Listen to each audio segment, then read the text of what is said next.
Really fucking weird Wednesday here in Minnesota. It is, well, to say the least, really, really smoky outside. You walked out there and it literally smells like fire.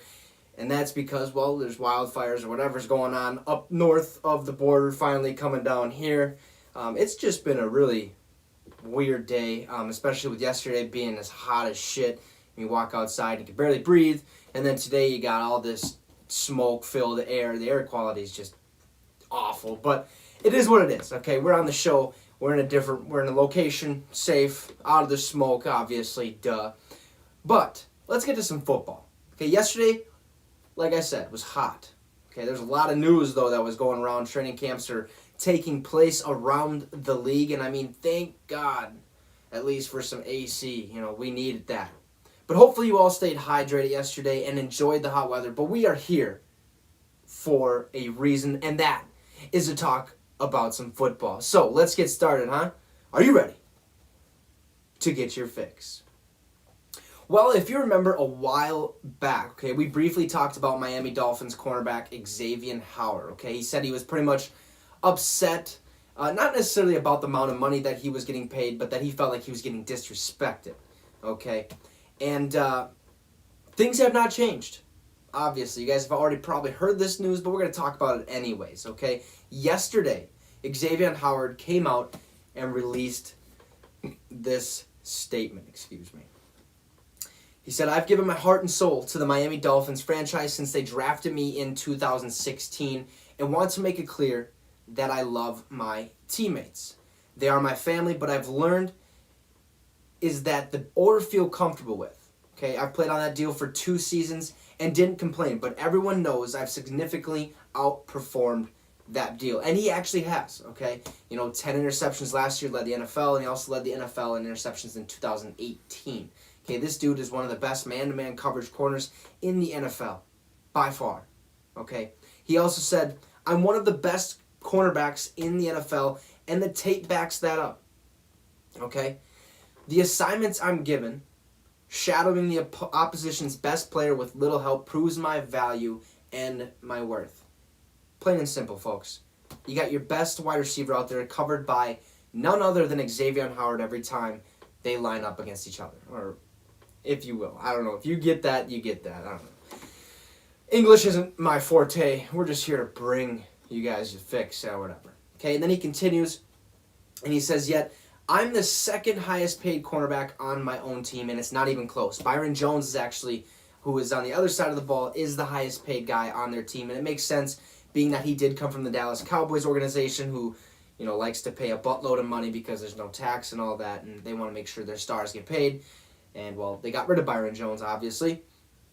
And then he also said, "My agent David Cantor and I have never asked, okay, for a completely new contract. Not at all." Earlier, briefly back, not too long ago, the question was, he was like, "Dude, I need a new contract. Okay, I'm not making enough money. I deserve to get paid more than this." Okay, that really wasn't the case. They've never asked for a completely new contract.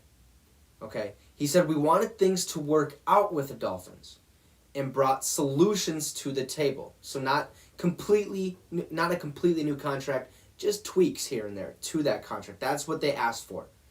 Okay. And they felt, one of the solutions was like guaranteeing more money, okay? And then he also says that we felt were win-wins for both sides. Okay, these were proposals of adjustments that wouldn't make me feel more respected, but were also cap-friendly. Okay, help the Dolphins out a little bit, give Xavien Howard a little more guaranteed money, just a little tweak, okay? But the Dolphins refused everything we proposed. That is why I don't feel the organization has dealt with me in good faith. I don't feel valued or respected by the Dolphins. Being being one of the top 3 corners in the NFL, you'd think they'd want to keep him around, especially because, that old saying goes, defense wins championships. Okay. You'd think you'd want to sign or keep the guy that's going to be, the main motor, the horse that's running the carriage, okay, for your defense. You'd think you want to keep him around. You'd think you'd want to keep him happy. Okay. He said also, just like they can take a business first approach, so can I. Hell yeah, Xavien. Starting to get a little bit more, how do you want to say it? We'll just leave it at that. He's getting more self-aware of himself. Like, he knows what he's capable of, and he's not getting paid what he's being, what his, I guess, production is kind of saying. Okay, so he says, that's why I want to make it clear I'm not happy and have requested a trade. Until that trade happens, I am just here so I don't get fined and will handle myself like professionals do. And talking about that fine, we talked about this with Deshaun Watson. We talked about this with Aaron Rodgers. It is a $50,000 fine per day if you miss training camp. So every day you miss a training camp, that's $50,000 out of your paycheck. And obviously, not just him, others around the league that are dealing with this situation don't want to lose $50,000. I mean, yeah, they got all the money in the world. Okay, but $50,000 is a big chunk of money coming out of their paycheck, especially when they get paid games, okay, after games. This is some huge news for Xavien Howard requesting this trade. The Miami Dolphins were looking up, okay? They were second in their division last year. They were better than the New England Patriots and Jets. Not quite as good as the Buffalo Bills. But with this, with Xavien Howard wanting to leave, and if he is actually traded, who knows how good this Miami Dolphins team is going to be, because Brian Flores of the Miami Dolphins, the head coach, is defensive-minded. He's a lot like Bill Belichick. He's going to get those corners first, and then he's going to work on down the line with linebackers. Then he's going to go to his defensive line. He's going to get all those guys really up and going, I guess, if you will. I don't know how you want to say that. But Howard, like we just mentioned not too long ago, has led the NFL in interceptions in both the 2018 season with 7 and the 2020 season last year with 10. Okay, he is easily a top 3 corner to top 5 corner in the NFL. Okay, regardless if you guys like Madden, if those Madden rankings, he's like ranked 6th in overall. That don't matter. Okay, that's a video game. This is real life.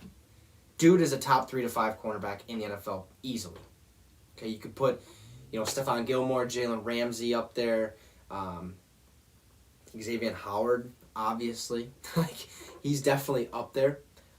This is actually really interesting because earlier in the offseason, the Cardinals actually offered to trade Chandler Jones, guy who's also very unhappy with his contract, wants out, has requested a trade, but still at training camp. They wanted to trade Chandler Jones for Xavien Howard, and the Dolphins turned it down. Said no. So that means that the Dolphins want this to work out. They want Xavien Howard still on their team. They have to figure out the money portions of it, obviously, but with requesting a trade, Dolphins are kind of, not necessarily forced to trade him away, but they're really they're kind of forced in a way, okay? Because he's not going to want to play 100% for him, and if he does, obviously not get traded, he's going to play top-notch football so that the next year he has that opportunity again. But he still has, 3-4 years left on his contract, okay? I think 3 years left. So that's big, okay? 2024, I think, is his last season. So does that, mean the Dolphins still value Howard? Obviously, okay? They don't want to trade him. Now they might have to because Howard says, you're not helping me out. This is the exact same situation we look at, with Green Bay. Not keeping Aaron Rodgers in the loop. Not, having him be part of the scouting personnel telling them that, hey, I want this guy because I think he's going to be a great fit and blah, blah, blah. This is kind of the same scenario with Xavien Howard where he's like, yeah, I just signed this extension, but I'm playing way more than I'm worth, or way more than you guys have given me. Okay, I'm worth way more. Pay me my money. And he didn't even want the money, really. He just wanted to tweak some things, giving him more guaranteed money, making his paychecks a little bit bigger, saving cap room for the Dolphins. However, I think both the Dolphins and Xavien Howard are far away, okay, from getting a better deal done. Okay, and a trade will most likely take place. Okay, and with Chandler Jones, like I said, also requesting a trade, I feel like this would be a perfect trade right off the bat. Okay, you're going to get a very, very good pass rusher in Chandler Jones, who averages, what was it, like 10 and a half or 15 sacks damn near a season. The dude is ridiculous. Okay, he's going to get you a fuckload of sacks. Excuse the French. If you don't like it, who cares? And on the other hand, the Cardinals need a corner. They still have Buda Baker and Isaiah Simmons to kind of play, safety and, nickel linebacker or whatever you want to say. But they lost Patrick Peterson. Okay, they don't have that great of corners. You get Xavien Howard, now you're back in the mix of things. And I mean, the Cardinals have to face DK Metcalf twice, Matthew Stafford twice, Russell Wilson twice, with DK obviously. And they have to play the 49ers twice, okay, with Brandon Ayuk, George Kittle. Okay? Those are some good teams. They're going to need coverage. They're going to need solid corners out there to be able to stop the passing attack from the opposition. Okay? They're going to need someone to come in and lock up these top receivers to give them a chance at a playoff berth and possibly more. Last year, I'm pretty sure they were the last team to make it into the playoffs at seed 7. Didn't go too far. But they have that opportunity right in front of them. They can make the playoffs this year. Okay, they got J.J. Watt, DeAndre Hopkins, Kyler Murray. The list goes on. They have really, really good players over there in Arizona. Okay, so they have the opportunity to make a playoff run. So we'll see kind of what happens, what transpires. There's obviously other teams on the table. They have already been, inquiring about Xavien Howard. A lot of teams around the league have. And really all it comes down to is the right price. And I guarantee you Xavien Howard will be shipped out of Miami. So this is huge news in the world of football, and we will wait to kind of see where this heads in the coming days and weeks, because I don't think he's going to stay too long in training camp, obviously, because they ease into it, and then at the end you get your whole 52-man roster. They all know the playbook and whatnot, and you don't really want Xavien Howard there to know exactly what's going on 100%, okay, before you get rid of him. So enough on Xavien Howard's trade request. Let's get to the trade that happened yesterday morning. We knew this was going to happen about 2 days ago. The Houston Texans have traded wide receiver Randall Cobb back to the Green Bay Packers. Okay, and I'm not entirely sure what the package deal was, but hey, Randall is home. Okay, he's coming back to Green Bay to reunite with Aaron Rodgers. Now, I really like this trade because with all the news of the Packers front office keeping Rodgers out of business solutions, this helps a little bit. Okay, giving him somebody that he's played with, somebody that has familiarity with the playbook somewhat, even though Matt LaFleur has been a new coach or was a new coach. I don't think Randall was quite on the team when Matt was brought in. But that veteran leadership helps out Amari Rodgers, who just came into the league, got drafted by the Packers. Helps out Marquez Valdez-Scantling, Allen Lazard, and stuff like that. But Randall Cobb has played the majority of his career with the Packers and hasn't done it terrible, okay, by any means.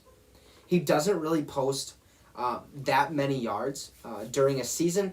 He usually gets about anywhere from 600 to 800 yards. Okay, he's not going to go out there and get 1,500 yards and then, the receiving title and stuff like that. He's not going to do that. Okay, he's going to be a very good, 2-down receiver, maybe 3rd-down receiver. But he always gets open. Okay, the man always gets open. And because he's a secret weapon. He's really that guy that you're like, okay, yeah, we got to guard Randall. He's a good receiver. He's been in the league quite a while. He knows what to do.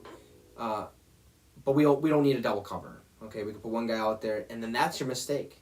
Right then and there. You put a younger guy on them, Randall Cobb makes him look silly, and bam, he's open for a 10-yard, 12-yard catch. Okay, the dude averages, like I said, about 600 yards or so a season, but he also averages over 10 to 12 yards a reception. Every time he catches the ball, it's a first down and more. Okay, you're going to get a really good production, or you're going to get really good production out of Randall Cobb. So with the possibility, okay, of this season being Aaron Rodgers' last dance, if you will, with the Green Bay Packers, bringing in a veteran and someone who knows the offense at least somewhat is even better for this last dance, folks. I said it the other day. If this is the last season for Aaron Rodgers in a Green Bay Packer uniform, we are going to be in for one hell of a season. Okay, I'm talking MVP again. I'm talking fucking Super Bowl run maybe. For sure deep in the playoffs. I mean, this team is going to go bonkers. Absolutely bonkers. I'm telling you, watch the fuck out for Green Bay this season. They won't be messing around at all. And especially now that the Packers have a really, really nice, deep, wide receiver group with Devontae Adams, Randall Cobb, Marquez Valdes-Scantling, Allen Lazard, Amari Rodgers. Then you go to their tight end, Robert Tonyan. This is a good team. This is a scary team. And especially since they really haven't lost that many people that many players as they had last year, they're going to be all on that same page again, clicking on all cylinders, having that chemistry there, looking to make a run. Okay, and especially if this is Rodgers last year, they're all going to be playing for him, as well as themselves, obviously. But they're going to be playing for Rodgers to make sure like he, goes out there and knocks everybody out, and then, he's discount double checking everywhere. Okay, this wide receiver in Randall Cobb will be perfect for Rodgers, as they will be able to switch in and out. Okay, I guess all these receivers will be able to switch in and out and be completely fresh at a moment's notice. Okay, if Devontae, Randall, and Amari go out there and they start and they get tired, well, hey, Marquez, get in there. Allen Lazard, get in there. We can run even a one wide receiver formation, have two tight ends sit out there. You know what I'm saying? Like, they got a lot of depth and a lot of people that can come in fresh, and that's huge. Okay, someone that's going to be 100% almost all the time, compared to, the defensive backs or linebackers who are going to be like 70% at like the third quarter, fourth quarter. Okay? Not to mention their running back group. Okay? Aaron Jones, A.J. Dillon. I mean, you got the quad father over there. Things fucking just ginormous. Absolutely ridiculous. I don't understand it. I mean, I think it's Quadzilla and the quad father. I don't even know. You get the gist. But these running backs are good.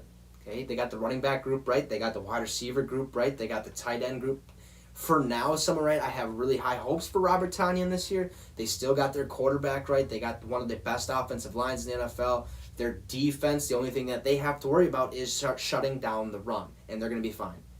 Okay, they have Jareer Alexander at the top 3 to 5 corner in the NFL. Okay, these guys are going to be good, very good. Okay. The only thing, like I said, that's going to need to be even more complete than they have been the last 2 seasons is their defense, like we talked about. That run game has to be stopped.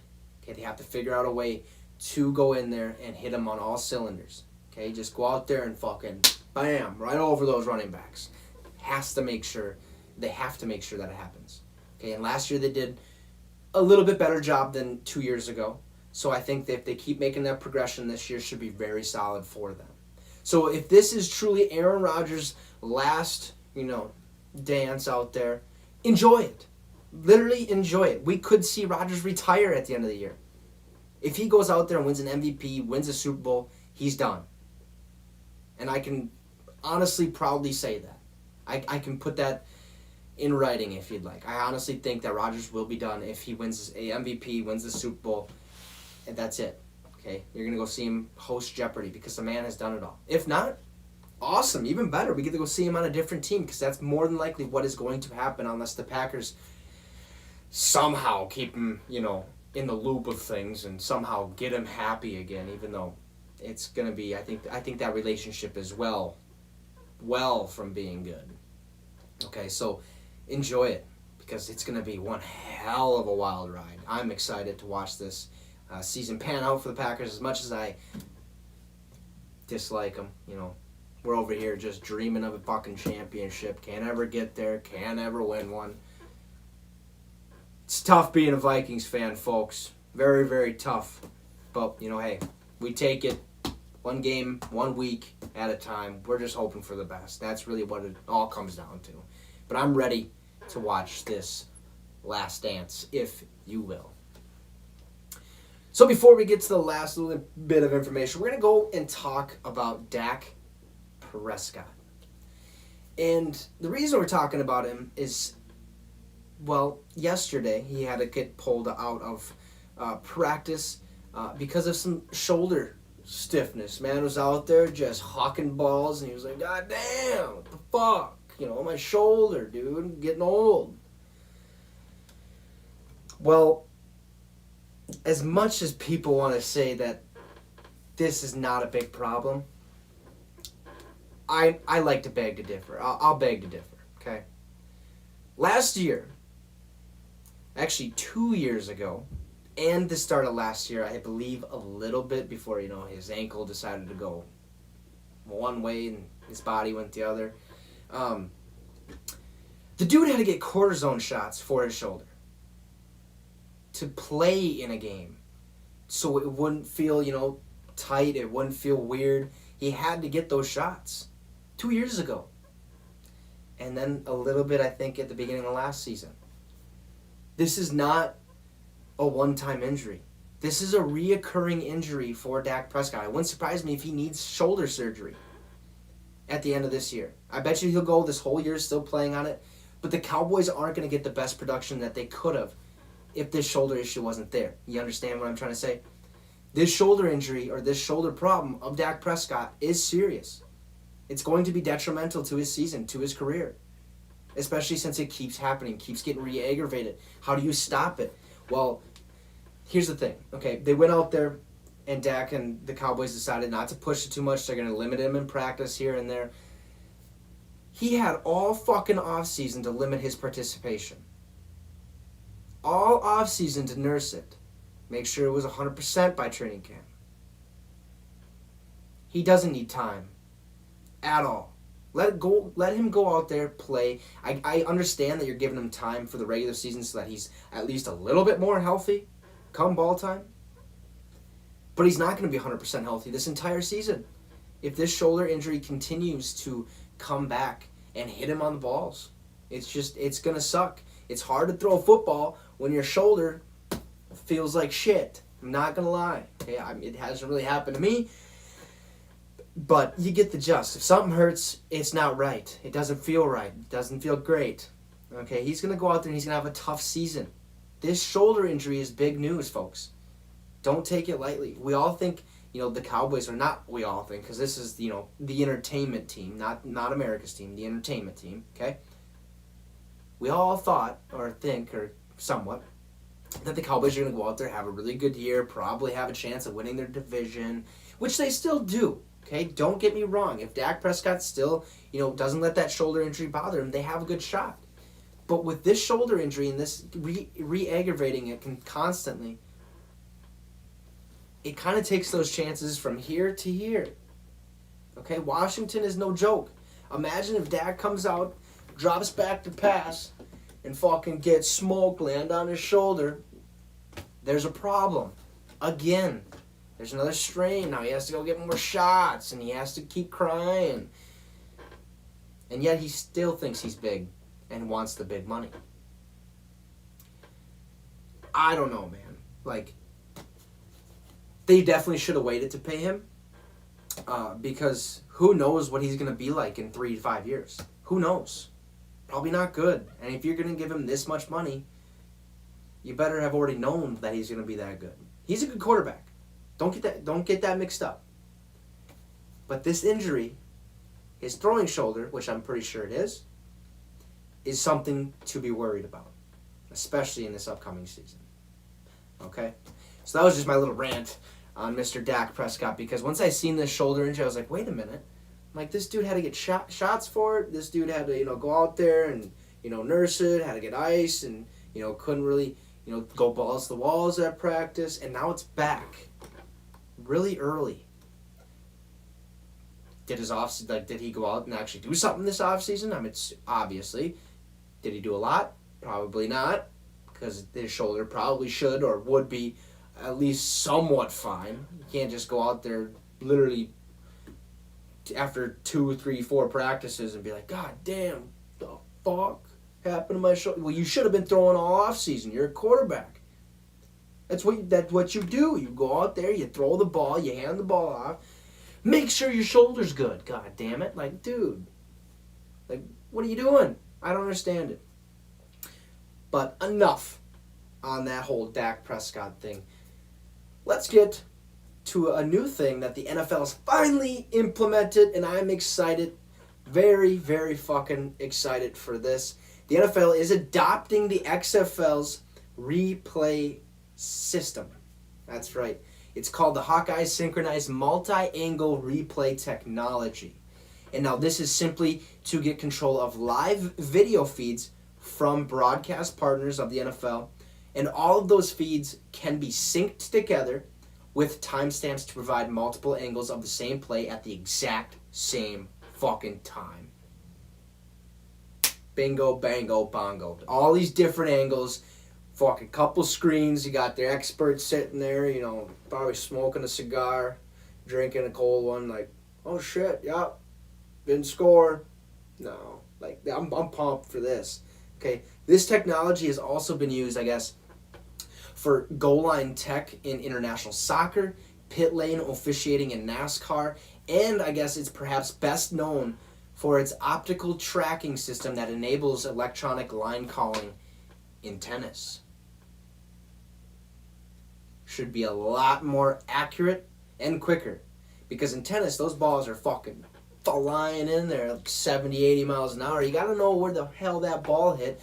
And with this system, you're going to be able to slow it down well enough. You're going to get the right angle. You're going to see if that ball hit the line or if it wasn't on the line or whatnot. Okay, it's kind of like that 360 view that they give you with that like blue fake line. If you could see the little ball like pass, like, you know what I'm saying, here's the line. And if you see the ball a little bit past it or something like that, it's like, yep, touchdown, ball across the plane. This is going to be a lot more accurate. Should make it a lot more quicker. Should make the game go by faster. Because I think the one thing the NFL has done really, really poorly with, very poorly, is fucking making a call. Make a goddamn decision. It takes fucking years for them to decide something. Okay? The NBA's starting to get quicker. Major League Baseball's fucking fast as shit. Fucking, I mean, the whole Olympics, when I'm watching, so I've been watching the Olympics here and there. I've been watching some volleyball, some men's volleyball, some women's volleyball. And they have this system where it literally shows a replay of where the ball went, and it's perfect. You can see the dot where it hits the ground, and it's just quick, lickety split. They're like, that was out. They're like, challenge it. They go back, look at the screen one time, and they're like, nope, that was still out. You're good, okay? It's just how it is. We need quick replays. Make the games go by faster. Okay, games are supposed to be fucking 3 hours, 2.5 hours long, not 3.5 to 4. Move it along. A lot of fans at home, I mean, there's times where you're sitting there and you're like watching the slow-mos fucking 15 times, and you're sitting there like, the first time really. You're like, yeah, that was a first down. It was past there. You know, his knee wasn't down, blah, blah. And you're like, you're set on that. 20 minutes goes by and they're like, after review of the play, the call has been reversed. It is a first down. No shit. That's what we said. So I'm glad they're implementing something new. Something hopefully that's a lot quicker, a lot more accurate. It's just going to bring the game of football that speed that we want. We don't want to sit here and just, you know, it's like watching fucking paint dry, folks. You know it's going to dry eventually. Just going to take some fucking time. And really, this is what, you know, they have to do. Bring in a better technology. You can get multiple angles at the exact same time, you know, figure out what the hell actually happened at a blink of an eye. Figure it out. And I'm glad they've done this. It's going to be, hopefully it's going to, you know, not cause a lot of teams to start bitching and moaning and whatnot, and then it gets taken away and stuff like that. But really, this is a good thing. Okay, we need new replays. We need it quicker. We need it faster, like I've been saying. But yeah, I'll kind of leave it at that. This is just know that they're implementing this new Hawkeye replay system technology to hopefully, I guess, speed the fucking game up a little bit, because a lot of calls are fucking right in plain sight and nobody can figure out which way to call it. But I'm glad that they finally have done something. Well, hey, that is all I got for you guys today. It has been a pretty decent fucking week. Okay, hot ass weather. Got some smoke outside. Smells like somebody's barbecuing or having a campfire, even though the campfire is fucking somewhere around the border up there, I guess. But more importantly, a week from fucking now, from today, and actually about 30 minutes, a week from 30 minutes from now, I guess, we got some fucking football, folks. Can't be any more jacked up than I am right now. Okay, fucking 7 days, 7 o'clock Central Time, Cowboys, Steelers, Hall of Fame game, preseason is right here, okay? We are almost done. Last week without football, and I'm jacked up, boys and girls and ladies and gentlemen and grandmas and grandpas and aunts and uncles. Just be ready because it is going to be awesome, electrifying. All of us are going to have these weights lifted off our shoulder like, when's football coming back?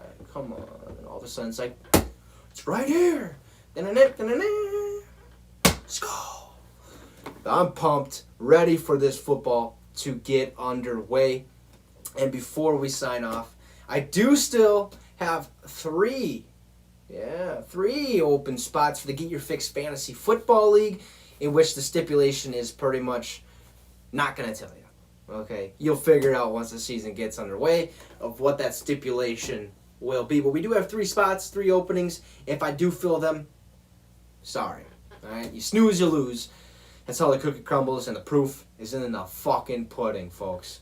All right, so thank you guys for tuning in to today's show, and be ready for next week as we will be back here on Tuesday to bring you more news surrounding the NFL, and hopefully there's a lot to go around. We got a couple different kind of trades maybe that'll happen, and ladies and gentlemen, I'm just amped up for some football. Last week with nothing. Last one. And then we got some good old, wonky throwing, catching, just awesome. So thanks for tuning in. We'll see you next Tuesday. And you just got your fix with the Wicks. Thank you, ladies and gentlemen. Have a wonderful